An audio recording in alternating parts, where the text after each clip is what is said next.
Okay, gang. Again, Professor Dave has to apologize. I'm gonna no, I got to leave those on because I can't see without. I'm sorry about the glare on the glasses, but I have to apologize. Um, I know that I had this class scheduled for Thursday evening initially, and I had another class scheduled for Thursday evening. And when I talked to the registrar's office and had them switch it, I thought that the class for strategic management was the one that got switched. And ultimately, it turned out that apparently I was wrong. And this class is the one that got switched to Wednesday evenings. I apologize for last night and wanted to do a video this evening so that you guys could understand kind of where I'm coming from as far as the class. Basically do that first hour that we would have done last night where I go over the syllabus and let you guys know where we're headed with the class and what my expectations are. Unfortunately, obviously, since I'm talking to myself, actually I'm talking to you guys, but I'm talking in my office and nobody else is here.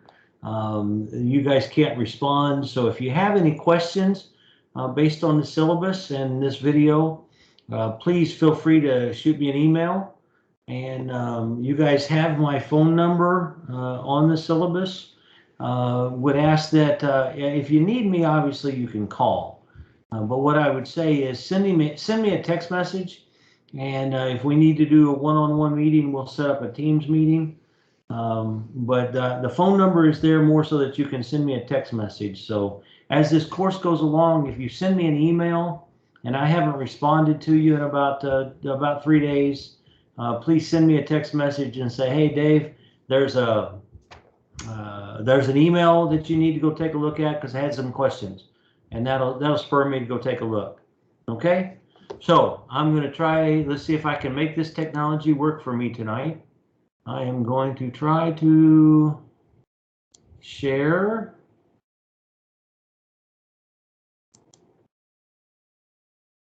I think you guys should be seeing the syllabus now. If you're not seeing the syllabus, I apologize because I can't see what you guys are seeing, obviously. But I think you guys should be seeing the syllabus now. If you're not, then as I'm going through the syllabus, please pull it up on your computer and look at the syllabus. But on page 1, obviously, you've got the information there for the course, and it does, in fact, say Wednesday evenings. Again, I have to apologize. And my phone number there, like I said, if you need me, you can send me a text message. We've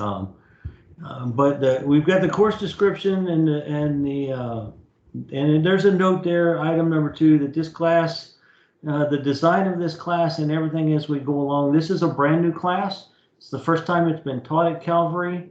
We're going to kind of be building this as we go. And I trust that if there's a problem, you guys let me know early so that if it's something that needs to be fixed, we can get it fixed, okay?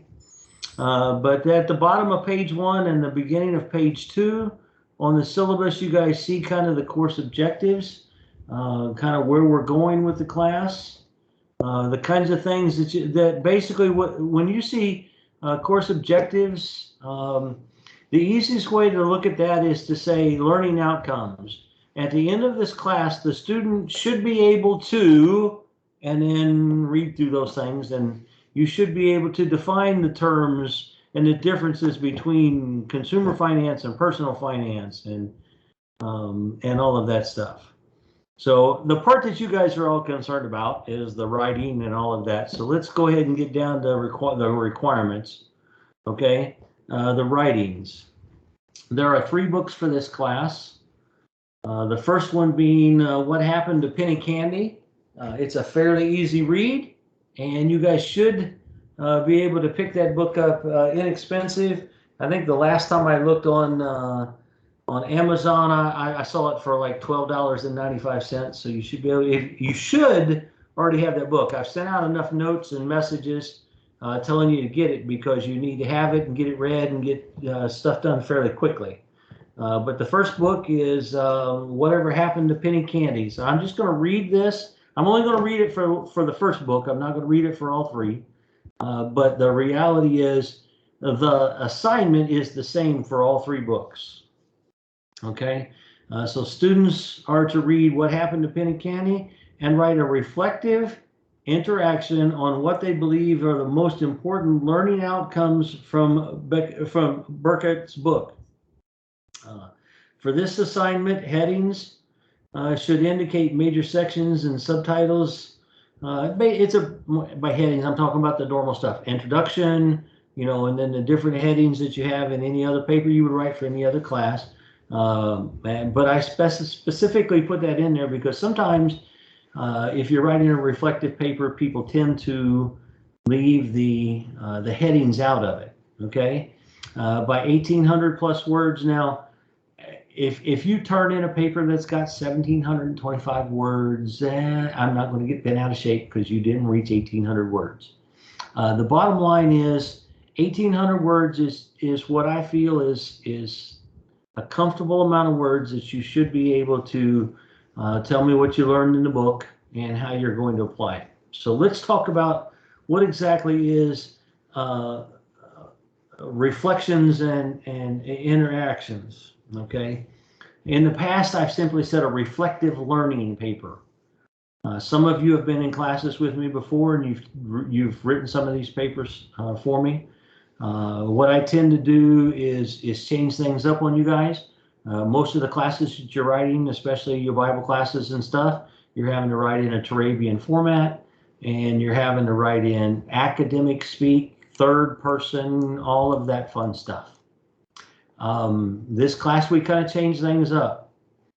This is a reflective learning. Well, if you're reflecting on what you have learned from reading the book, it's going to be very difficult to write it in third person. Therefore, not only is it acceptable, but it's expected that this book is going to be written in first person, and depending on your speech patterns and stuff, first and second person. Very rarely have I ever seen anybody that can write a reflective learning paper in a third person voice. So I very much expect first and second person on these papers. So you can stand at ease on that one, because you won't have to worry about whether you say I or we in a paper. That's exactly what I expect and intend to read as I read these papers. So let's take it a step deeper. What am I looking for? Well, what I will tell you up front is what I'm not looking for. I'm not looking for a book report that you would have written when you were in high school, junior and senior in high school, where you tell me that in chapter 1 we learn XYZ, and in chapter 2 we learn ABC, and in chapter 3 we learn HIJKL. No, that's not what I'm looking for. My expectation is that you are going to read this book. And I don't mean skim it, I mean read it. Understand what the author is trying to tell you. Then what I want you to do is basically tell me what the author said, but do so using your own words. Don't necessarily regurgitate to me what the author said. I want you to tell me what you learned from reading this book, but do so in your own words. To that end, what I will tell you is my expectation is that there's no more than 3 or 4 direct quotes from this book. And again, not a hard, fast rule, but what I don't want you to do is quote the book so much that basically you're just reprinting what's in the book and turning it into a paper. And trust me, I've been there and done that. It's not that long ago that I was writing papers just like you guys are. Okay, many of you know that. Some of you were even in classes with me. So the bottom line is this: I need to know what you learned from reading the book, and what I'm looking for is about 75% of the paper should be telling me what you learned from reading this book. And again, in your words, not the author's. You can use some quotes from it because sometimes it's very appropriate. when you're trying to make a specific point about something you learned, to use a direct quote from the author. The other 25% of this book, or excuse me, this paper, is going to be a future-looking portion. So basically what I want you to do is tell me 75% what you learned, and then 25% how do you see yourself applying what you learned to a future business, to a future job, if you're going into the ministry or you expect to be in the ministry, be it full-time ministry, be it worship ministry, be it a missionary. Many of you may find that you end up working, business, but that business leads to missionary opportunities. Whatever those opportunities are, how do you see yourself applying what you learned in this book to what you see yourself doing 10 years from now? That is the crux of what I'm looking for in this paper. By saying 1,800 words, an average sheet of paper written in Times New Roman with 12 font, you're going to average right at 300 words per page. So I'm looking at 6 pages. Now that's 6 pages, the body of the paper. That does not count the cover sheet. And if you use any references, and my expectation is that you will, if you use any references, you're going to have a reference page. Okay. So again, if you quote this book, you've got to do that. If there's something else that jumps out where you've read something somewhere else, or when I was in classes, I quite often quoted the evening news. And if any of you watch the news on a regular basis, trust me, there's all kinds of economics and consumer-based stuff out there that's on the news every night. So if you see something on the news that kind of strikes a chord with you with what you've read in this book, I have no problem. Just make sure that you use the APA manual and you do the citations correctly for the paper. Again, this is a business class, so all papers will be written in the APA format, just like you would for any other business class. Okay, so again, you've got the 3 books. You've got Whatever Happened to Penny Candy. You've got Your Money Counts. And then the third one is Money Matters for Teens. And I know you guys, most of you, I might have 1 or 2 of you that are still a teenager, but most of you aren't teens. But on the same note, most of you aren't too far from being a teen. And the principles that are in that book are the same principles that I taught my children when they were teenagers, and they're now in their late 30s, about to turn 40. They're the same lessons that I'm beginning to teach my teenage grandchildren now. And if I'm ever doing, when I have done some marital counseling or pre-marriage counseling, it's the same type of advice and information that I give to young couples that are about to get married. So it's a book. Don't be thrown off by the title of the book. I understand you guys are not kids anymore. You're now in the adulting phase of your life, but the principles that are in that book are spot on. But for all 3 books, you have to do the same type of paper. Okay, so let's talk kind of about a little bit about the flow of the class. So now we're moving down past in page 3, where it talks about classroom presentations. You will do 2 classroom presentations during the course of this class. And I understand that a number of you are online students, so you won't physically be logging in to Teams with us to be able to do it live. However, you have the same requirements as the students that are in the class live will have, in that you have to do a classroom presentation. So how are you going to do that? Well, just like I am this evening, I literally opened up Teams, and I went to the BU351 class, and up in the top right-hand corner, there's a little thing that looks like a movie camera, and next to it, it says Meet. And I clicked on that, and I joined the meeting, and I'm in a meeting all by myself. But there's three little dots on the top of the black bar, and I pressed those three little dots, and I went down and hit record. So all of the things that I'm saying now is being recorded. So you're going to do the same thing.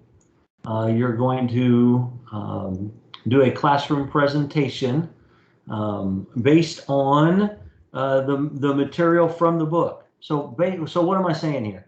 What I'm saying is you've got a classroom presentation you've got to do, but you don't have to go out and do a whole bunch of additional research in order to do your classroom presentation. So you're going to read the book first, and then you're going to write the paper, and then you're going to do a 5 to 8 minute presentation, basically where you're going to present the information, same type of information that you put in your paper.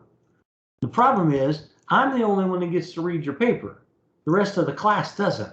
So what you're going to do is you're going to do a 5 to 8 minute presentation where you present the material basically that's in your paper. What I would like to see is that you produce some PowerPoint slides to go with it.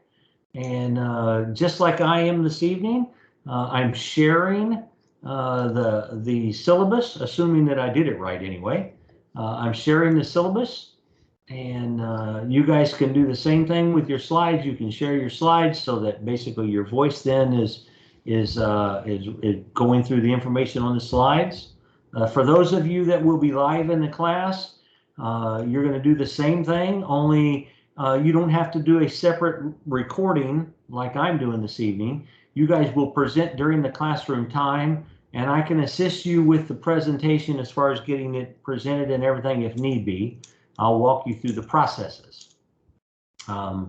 So anyway, so the first book that you're doing is the Whatever Happened to Penny Candy, and then you're going to write a paper on that, and then you're going to do a classroom presentation on that, okay? You need to look at the dates that the assignments are due. This is the first week of class. Next week of class, we'll be going through, some slides and presentation, and I'll be doing lecture type stuff. But by the time we get to the third week of the class, I'm doing this from memory right now. I haven't looked directly. I'm not looking directly at the due dates in Canvas. But I think by the third week of class, you have your paper's due, and by the fourth week of class, we're doing classroom presentations. Then the next week, I believe it is week 5, the second paper's due. It may be week 6, I'm not sure. But understand that I think it's week 6 of our class is the week that should be Thanksgiving week. That may be week 5. Again, I'm not looking at a calendar, but one of those weeks in there we're going to have. In fact, I do believe Thanksgiving is week 5 because we're not going to do class that night. That's Wednesday night before Thanksgiving, and I know most of you are going to be on the road going somewhere to get home, whether you're going home, or whether you're going to see grandma, or whether you're going to somebody else's home. But most of you ain't going to be staying in the barracks, or excuse me, oops, I'm not military anymore. You're not going to be staying in a dorm. You're going to be going somewhere for Thanksgiving. So we will not have class that week. You will have an assignment that's due, and I think that's the second paper that's due. So that we have the paper that's due on week 5, and then we start right into doing classroom presentations on week 6. So just be prepared for that. One of the weeks of the class, and I believe it's going to be the first week in December, we will have a guest speaker that's going to come into the class. Ms. Forte is a lady who does, she's a realtor, and she's going to come into the class and she's going to talk to us about new home purchases and financing new homes, and she's going to talk to us about credit ratings and how credit ratings affect our interest rate on homes, our ability to get a home loan, and she's going to lay all of that out for you and kind of give you a presentation that'll make hopefully make some good sense to you and give you some good notes and experience as we move forward. And then the last book that you're going to be doing, there's not a classroom presentation on that one, because I think that paper is due the last week of class. Now, I will tell you this: we have the last week of class is the week it's like the 14th or 15th of December, and I have to have the grades turned in like 8 days later. So you cannot be late getting these papers in, because if you're late getting that first paper done and turned in, you're not going to get your classroom presentation done, and you're going to be late turning the next paper in, and it will snowball, especially with us having lost the first week, and I do apologize. I will adjust my classroom presentations and my lectures based on the time available. So just be prepared there. We will get through the needed material. But the grades for this class will come from classroom participation, which means for those of you that are online, you know, when I'm asking questions, you got to answer them. For those of you that, for those of you that are in class, that are live on Teams as we do it, I need you guys to give me feedback as we're going. So when I ask questions, I need you to answer them. For those that are online and not live with us, obviously you won't be able to answer the questions live, but your videos being done and turned in on time. Now understand, when I say that a classroom presentation, you're going to turn your video in, and I'm going to show your video to the rest of the class. So it is hyper important that you get that video done and turned in, so that I can share that video with the rest of the class. The intent being that you guys could listen to Professor Dave all night long lecture, and you're going to get a certain percentage of material that's going to register, and it's going to click, and it's going to stick in there. But when you hear it, you know, with 8 or 9 people in the class, when you hear the information from that first book and you hear it presented 8 or 9 different ways, the expectation is that more of the information is going to stick. And that's kind of the reason I laid this class out the way I did. Okay. Again, I hate the fact that I messed this up and you guys aren't here now, so that you could be asking questions as we go along. So the methods, obviously, we've got reading, we've got writing, lecture I'm going to be doing, student presentations. And when I made this syllabus, I had quizzes and final exam on there. I think I'm going to hold off on quizzes and final exams. Your grades will be from your papers and your classroom presentations for this class.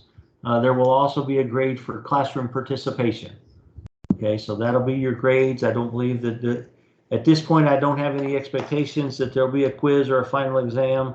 If for some reason that changes, I will let you know, but at this point, I don't expect it. So as we get to page 4 on the syllabus, there's the books, and you can see the prices that are listed there is the prices that I could find those books for at the time that I did this syllabus, which was back in February, I think, is when I actually wrote this syllabus up. Okay. And then you've got institutional information, those things that you see on every professor's syllabus, just because it's a requirement for us to have it on there. When you see on page 5, that's the rubric that I will use when I grade your papers.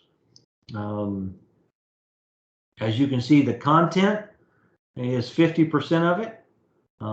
So it behooves you to follow the instructions that I gave you back at the beginning of this video, where you do not give me a high school level book report. That's not what I'm looking for. I'm looking for reflective learning and you to tell me what you learned from reading the book. So that will be that's the content piece of it. You've got to tell me what you learned from the book, and you got to tell me how you're going to use that moving forward. how well you organize the paper. There will be 5% of it, is formatting. So, make sure you format it correctly. Spelling and grammar, and readability and style. What do I mean by readability and style? Understand that I'm looking for I'm looking for you to write a paper in your own voice that's fairly easy for me to read. I'm not looking for you to write a master's level thesis that's going to be, something that gets printed and stuck over in the library for forever and always. But I do need the paper to be written in a style that's straightforward, easy to read. Basically, here's the sorry about that. I spilled something on my desk a while ago. Here's what I would say for the readability and style. Write it the way you talk. Make it conversational. That's probably the easiest way to do that. Okay. And then this last portion down here, what's a substantial post? You guys can, you don't have to put a whole lot of worry about that, because in this portion, I had initially thought that we were going to be doing a bunch of discussion questions, but at this point, I've opted not to do that. So there may be a discussion question or two, and that's where this piece comes in. So depending on our conversations as we go along through the week, or through the evening on Wednesday evening, if there's something that comes up where I feel that we need to post a discussion question, I will. So it will be incumbent on you guys to make sure that you check the discussion question section and see if we have posted a question in there. Okay. And then, as with anything, here's the references that I use. Obviously, the 3 books for this class, but there's some other things that I've used as I put together this class. That is pretty much it in a nutshell, guys. I think we're going to have fun. At least that's my intent. I try to make every class I teach fun, but I'm going to try to hit on some areas that I believe will be beneficial for you. Initially, next week when we get started, we're going to talk about macroeconomics, and we're going to look at inflation. Well, one of the reasons why we're going to look at inflation is, if you've listened to the news at all, that's what you're hearing is inflation, inflation, inflation. If you haven't looked at the news, but you've gone to the gas station and you've tried to put gas in your car, and now what used to cost you $20 costs you $35 to fill your gas tank up, you understand what inflation is, okay? But we're going to look at it from an academic point. What is inflation? What causes it? We're going to look at debt, and what does God say about debt? A lot of people say, well, there's not financial stuff in the Bible. Well, I'll tell you, you're wrong. In fact, I've read some articles and some publications that say that there's over 2,000 times that the Bible speaks about money in some form or another. So we're going to look at what God says about debt, and we're going to have you guys do your presentations. And I honestly am looking forward to seeing your guys' presentations and see what it was that really struck a chord with you when you read the books. And then, like I said, we've got a guest speaker that's going to come in and talk to us about buying houses, and about how that debt that we're going to talk about prior will affect your credit rating, and how your credit rating affects so many things in your life. It's not just when you go to buy a house, but your credit rating affects when you're buying a car. Your credit rating affects getting insurance when you buy that car. Your credit rating sometimes can even affect your ability to get an apartment. So we're going to look at all of those kinds of things, and hopefully we're going to do it in a format that's enjoyable and fun, and you guys learn a good bit coming out of it. That said, I'm going to go ahead and close this out. If you guys wouldn't mind, I'm going to close it out in a word of prayer. And then if you have any questions based on what we've got in this video and what you've picked up from reading the syllabus and looking at the assignments, please feel free to send me an email and I will get you an answer as quickly as possible. But let's close this out in the word of prayer. Father, we thank you for this day. And Lord, I thank you so much for the students that you have seen fit to put in my charge as we move forward and we look at this very important subject of consumer and family finance. We know that very much of our time is spent either in the acquisition of money or in spending money. And as we look at trying to do so smartly and with biblical guidance, we ask that you just be over all of us as we go through this class. And Lord, please let me say the right things that strikes the right chords with the students so that they can come out of this class educated and better prepared to move forward. I ask all this in your name. Amen. Okay, guys, I will see you on Wednesday next week, 6 o'clock. You guys should have all received a Teams notice and invite from me. Again, if you didn't receive a Teams notice and invite from me, send me an email and I will resend the Teams stuff. For those that did receive the Teams invite, you should be able to go into Teams and click on click on the class, and you'll see, actually you can, on the left hand side you can click on the calendar over there, and next week on Wednesday the class will roll along. All you gotta do is click join and jump in with us. So hope to see most of you there live in the classes. I know many of you will be going to church on Wednesday evening, so if you can't make it, I understand that, but if you can make it into class with us, we sure would like to have you. Regardless of whether you signed up online or not. Obviously, those that are signed up for the class live, I need to have you guys on Teams. But any of you that have signed up for the class online, if you find your schedule such that you can join us, I sure would appreciate it. It makes it easier for me as an instructor when I have the feedback that I can get from you guys. All right, y'all, have a good night.